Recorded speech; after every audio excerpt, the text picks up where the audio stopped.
Kinshasa, 18h. 18h à Kinshasa, 19h dans l'est de la République démocratique du Congo, heure à laquelle nous vous convions à suivre ces tranches Kinshasa direct. Avec Geneviève Inagossi, députée nationale.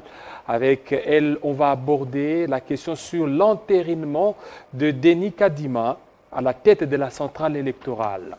Nous allons parler des dessous des cartes. Pourquoi le FCC tient toujours à ne pas y participer par rapport à ces processus? Elle sera là pour nous en dire un peu plus. Autre chose, ça sera quel rôle pour 2023, pour l'UNC, l'UNC, la restructuration, avec Kisombe Tochumani. Voilà, il est le coordonnateur national des mouvements allié à l'UNC, aussi Jackson Aoussé, député national, RDC Rwanda. Que s'est-il réellement passé? Voilà ce qui fera certainement l'acharnement de notre Kinshasa direct. Bien avant cela, nous avons Bédrine Kenge pour les grandes lignes. Bienvenue à vous, Bédrine. Merci. Les grandes lignes de l'actualité, c'est tout de suite.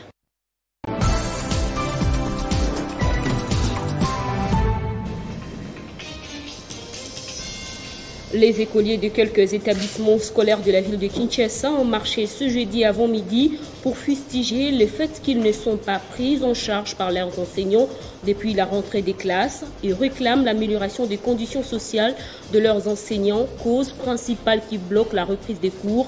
Et le point de chute de cette marche était le Palais du Peuple où ces élèves ont été reçus par le premier vice-président de l'Assemblée nationale, Jean-Marc Kabound, qui les a promis une solution idoine dans un délai raisonnable. Et le FCC aussi a condamné l'intrusion hier à son siège de la Gombe des éléments de la police militaire sans aucun mandat de perquisition. Ces éléments de force de l'ordre ont fait irruption au motif de rechercher des armes en fuyant les lieux. Une incursion que le Front commun pour le Congo a qualifiée de provocation avant de prendre l'opinion nationale et internationale à témoin.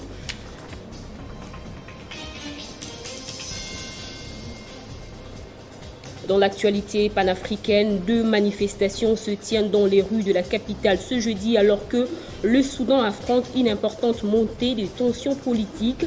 Par ailleurs, une manifestation de ceux qui réclament une reprise en main du pays par les militaires. D'autre part, des militants pro-civils qui veulent protéger les acquis de la révolution en vue de mettre la pression sur les militaires. Ces titres et bien d'autres vous seront développés dans l'édition du soir par Arlette Boutella. Entre-temps, je vous laisse en compagnie de Jean-David Kilolo pour la suite des Kinshasa Direct.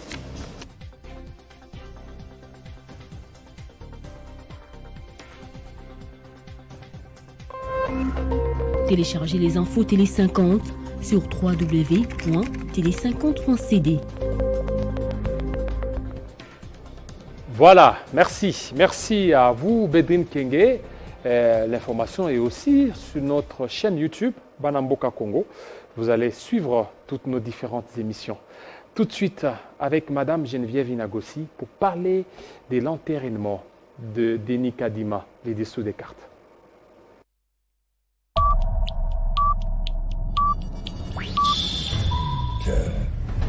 Chaque fois qu'un Moulouba est nommé quelque part, c'est là des autres tribus ont l'impression que finalement, ils ont un régime Yabalouba. Et moi, je ne suis pas d'accord avec cette question. IGF est allé pester sur invitation du ministre Antoine Mamba. Il n'y a rien. Le problème, c'est qu'il y a des agitations, peut-être manipulation aussi. Moi, en tant que Kinois, je constate effectivement qu'à Kinshasa, ça ne va pas. IGF a dit que l'OVD, via Foner, a détourné 13 millions de dollars. Il n'y a pas eu de détournement. Une route n'est pas comme l'omelette. Vous la cassez dans les 2 minutes qui suivent, vous la mangez. Non. C'est sur Télé 50 et nulle part ailleurs.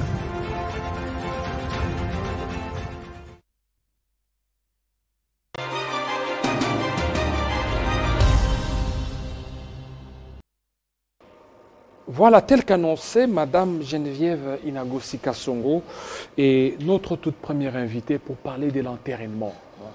Bienvenue, Madame. Merci, David. Voilà, le FCC maintient toujours sa position de ne pas participer au processus tel qu'engagé au niveau du Parlement. Laisse-moi d'abord commencer à vous rassurer que les FCC est bien disposé à participer au processus électoral. Mais un processus consensuel, un processus qui donne des garanties à tous les compétiteurs d'avoir des chances égales, d'avoir de la transparence et avoir des élections crédibles. Et pour ce faire, telles que les choses sont conduites jusqu'aujourd'hui, le FCC ne se sent pas concerné par un hold-up, par un forcing, par une mise en scène qui, au fait, est de nature à créer une crise. Et parce que la majorité veut aller au glissement, il multiplie des subterfuges, des manœuvres pour aller au glissement. Et ça, ce n'est pas de notre responsabilité. La question des élections a toujours constitué une question de tension dans ce pays. Et je pense que pour le développement de notre pays, pour la consolidation de la démocratie, pour la consolidation de l'alternance chèrement acquise grâce à la volonté du président honoraire Joseph Kabila, nous avons intérêt à ce que le processus électoral soit apaisé et rassure toutes les parties prenantes. Parce que vous demandez les consensus, mais l'on sait tous très bien que depuis il y a quand même très longtemps, ces consensus sont un peu difficiles. Sous Corneille Nangaa, c'était toujours comme ça, et d'autres présidents de la centrale électorale. Mais vous ne voyez pas qu'avec ça, c'est aller dans les dilatoires et les temps risquent de passer. Il est vrai que le consensus n'est pas l'unanimité. Et dans les autres processus, parce que vous avez parlé de Corneille Nangaa, vous avez parlé de M. Labé Malumalu et des autres, il y a eu certes une confession religieuse qui n'était pas d'accord avec la désignation du candidat président de la CENI, mais qui s'était exprimé à travers le vote au sein de 8 confessions religieuses. Il y a une différence avec cette fois-ci, où 6 confessions religieuses décident de choisir un candidat président. Et les 2 autres, le principal d'ailleurs, parce qu'il y a la SENCO qui représente le président et les CC qui représentent les vice-présidents. Et au regard de l'article 17 de la charte des plateformes de confession religieuse, ce sont les 2 seuls habilités à engager la plateforme. Ils n'ont pas participé à la réunion au cours de laquelle un candidat président de la CENI a été désigné. Vous voyez la différence, ce n'est pas la même chose. Voter contre dans une procédure où nous sommes tous ensemble, ou 6 confessions, ou encore une autre procédure, c'est 6 confessions religieuses qui s'enferment quelque part et qui choisissent un délégué en dehors de 2 autres confessions religieuses. Je crois que la différence est de taille et les 2 processus ne devraient pas être confondus. Alors, les irrégularités que vous dénoncez sont lesquelles? Parce qu'on a parlé des irrégularités, ce qui fait c'est que d'abord au niveau des commissions paritaires, on n'a pas vu le FCC très présent. Alors l'on se demande, le FCC veut quoi au juste? Les irrégularités et les illégalités sont nombreuses. Je vais vous en citer quelques-unes, parce que vous avez parlé de la commission paritaire. La commission paritaire est instituée par l'article 12 de la loi organique portant organisation et fonctionnement de la CENI. Quand est-ce qu'une commission paritaire est mise en place? Une commission paritaire est constituée lorsqu'en amont, les parties prenantes à la désignation de membres à la CENI, c'est-à-dire la majorité à raison de 6 membres, l'opposition à raison de 4 membres et la société civile à raison de 5 membres, transmettent le PV de désignation de leurs délégués et les pièces y afférentes à l'Assemblée nationale. Et c'est à cet effet que la plénière de l'Assemblée nationale constitue une commission paritaire qui n'a pour mission que d'examiner la conformité des documents, des PV transmis et des pièces y afférentes, vérifier cette conformité par rapport à la loi. Point barre. Vous comprendrez avec moi que jusqu'au jour de l'entérinement frauduleuse de samedi dernier, il y a des noms qui n'étaient pas encore transmis à l'Assemblée nationale. Donc, il y a une commission qui s'est constituée avant même que les parties prenantes n'aient transmis les noms de leurs délégués. Moi, je me pose la question de savoir quels sont les dossiers que cette commission a été traitée. Encore qu'il ne s'est pas agi d'une commission paritaire, parce qu'une commission paritaire, en vertu de la loi, du même article que j'ai évoqué tantôt, c'est une commission composée à nombre égal des députés de la majorité et de l'opposition. Ça peut être, si c'est oui, ce qui n'a pas été fait si avec c'est oui cette commission. délégué, ça doit être 4 l'opposition, 4 la majorité. Ça n'a pas été fait. C'est une commission fantôme. Jusqu'à aujourd'hui, personne ne peut vous citer les noms des députés qui ont pris part à ces travaux. Personne ne peut vous montrer la décision qui a créé cette commission et qui a nommé ses membres. Ça, c'est vraiment de la fraude. Et parce que la fraude corrompt tout, on ne peut pas s'appesantir sur un rapport qui a été transmis à l'Assemblée nationale par une commission qui n'a pas existé. Moi, j'appelle simplement que c'était un groupe de travail, un groupe d'amis qui se sont retrouvés à la demande du président de l'Assemblée nationale à l'hôtel du Fleuve pour traiter de je ne sais pas quoi. Et vous savez que les 6 confessions religieuses aussi étaient logées à l'hôtel du Fleuve. Il est arrivé parfois qu'ils se réunissent ensemble. Une commission technique de l'Assemblée nationale qui se réunit avec une partie des composantes. Je me demande si l'Assemblée nationale n'est pas devenue la 9e confession religieuse. Et maintenant, ce qui circule sur les réseaux sociaux, on a vu les noms de Mme Geneviève Inagossi et un certain Magie comme les noms proposés par le FCC. Je salue le camarade Henri Magie, qui est, par la volonté de la dictature, qui s'est invité dans ce pays, croupi à Makala pour son opinion, parce qu'il a dit quelque chose qui n'arrangeait pas le pouvoir. Je ne sais pas. Rien qu'à voir la forme de ce torchon-là, si vous pouvez le qualifier d'une correspondance qui peut émaner du FCC. Le FCC est composé de personnalités intelligentes qui ne peuvent pas rien qu'à voir. Je ne pense même pas qu'une personne sérieuse peut donner du crédit à cette lettre-là qui a circulé. C'est une lettre fabriquée dans des laboratoires politiques dans l'objectif de distraire l'opinion sur les questions importantes de l'heure. Ça, c'est une distraction. C'est comme ça que nous considérons ça au FCC et ça n'engage que leurs auteurs. En tout cas, c'est une fausse lettre. C'est même pas quelque chose à prendre en considération. Fayoulou appelle à constituer un bloc pour certainement défendre des valeurs. Est-ce que les Fronts communs est-il prêt à rejoindre Fayoulou dans son combat? Pour le moment, je pense que nous partageons le même combat avec Fayoulou. Oui. Et nous allons nous saisir de cet appel. Parce qu'aujourd'hui, et Fayoulou, et le FCC, et toutes les personnes, la population congolaise éprise de bonne volonté de paix, doivent se réunir, doivent se liguer pour barrer la route à la dictature qui s'installe petit à petit dans ce pays. Je pense qu'ici, dans ce pays, depuis un certain moment, depuis qu'une nouvelle majorité s'est fabriquée à coup de ce que vous savez, il n'y a plus de loi, il n'y a plus de constitution, il n'y a plus de règlement intérieur. Donc nous vivons comme si nous étions dans la jungle. Et je pense que ce pays ne mérite pas ça. Nous venons de loin. Aujourd'hui, nous avons un président élu qui a fait une passation de pouvoir avec un président honoraire qui circule dans ces pays. C'est pour la première fois. Je pense que c'est quelque chose que nous devrions capitaliser. Mais hélas, j'ai l'impression que nous reculons au lieu d'avancer. Et ça, nous ne laisserons personne donc vous laissez voler le vous êtes favorable à Fayoulou, parce qu'on a même vu Ferdinand Kambere et les autres faire un clin d'œil à Fayoulou ainsi que les autres. Est-ce que ça sera aussi comme sous forme d'une plateforme? Non.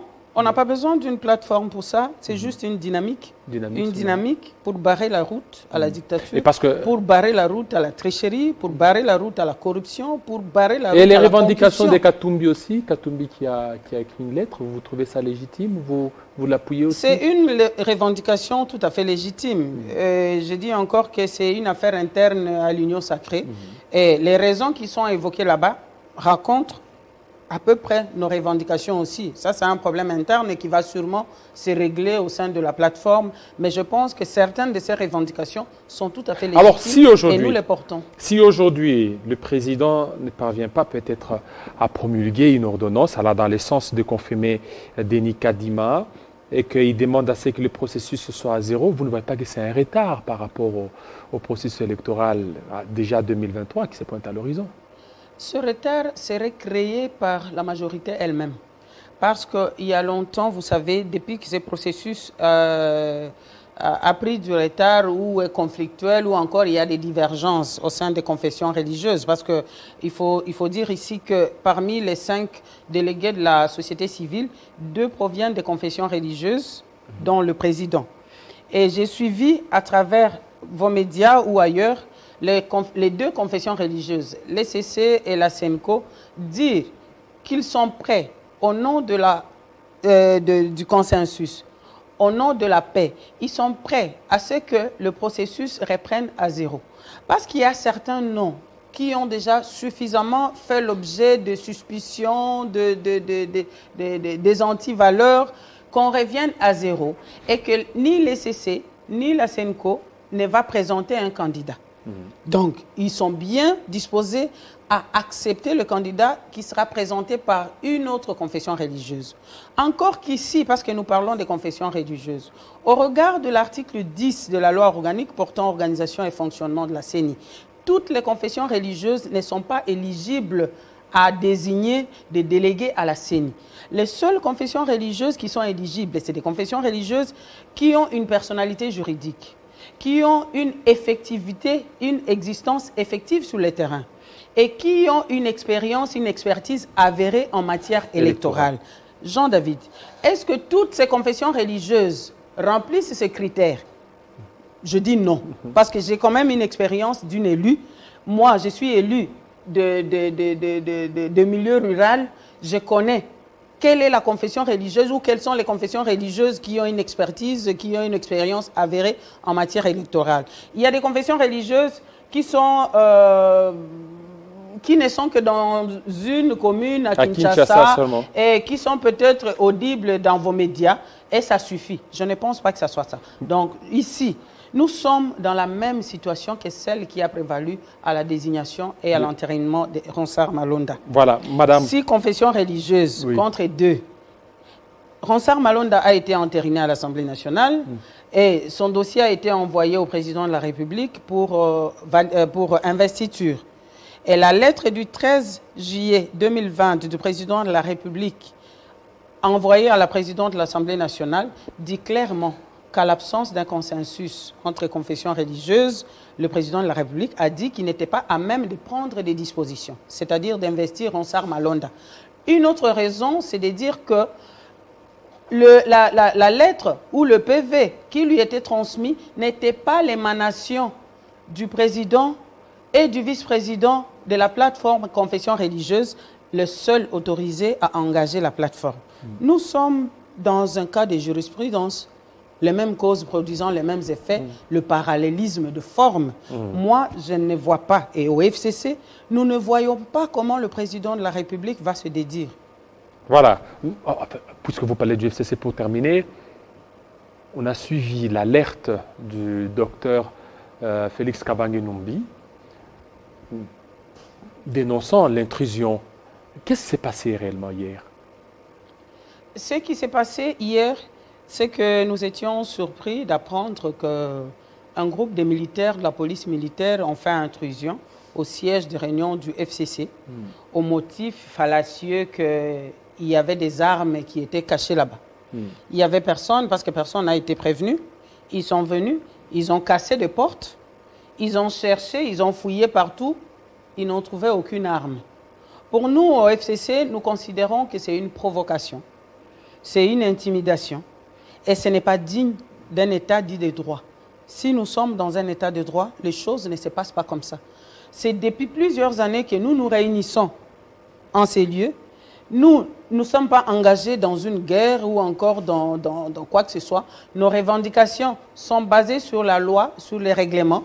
Et nous ne pouvons pas comprendre comment est-ce qu'un comportement comme ça peut être orienté à l'endroit du FCC ou de nos sièges. Nous n'avons pas d'armes. Et voilà, c'est une provocation. Merci. Et vraiment, la démocratie est en danger. Je vais terminer par vous donner encore une irrégularité de la procédure. Le président qui a présidé, permettez-moi la redite, qui a présidé la pseudo-commission paritaire n'avait pas qualité. Il est président d'une commission permanente de l'Assemblée nationale, la commission PAJ, et l'article 53, alinéa 6 de notre règlement intérieur, interdit tout président de commission permanente au Parlement de présider une commission spéciale ou temporaire, de présider un groupe parlementaire, de présider le comité des sages ou encore un autre groupe de travail. Donc, il n'avait pas qualité. Vous voyez combien la nouvelle majorité fabriquée est ancrée dans la violation répétitive de nos textes. C'est comme si ça n'existait plus rien. C'est selon le bon vouloir. Nos textes sont vraiment foulés aux pieds. Et c'est dangereux pour un pays dit de droit. Merci beaucoup, Madame Geneviève Inagossi Kassongo, de votre passage. Tout de suite, on va recevoir un autre député. Alors, lui, il va parler de cette tension qu'il y a eu entre la RDC et le Rwanda. Il a eu à déposer question orale avec débat pour que le ministre de la Défense vienne répondre. C'est tout de suite.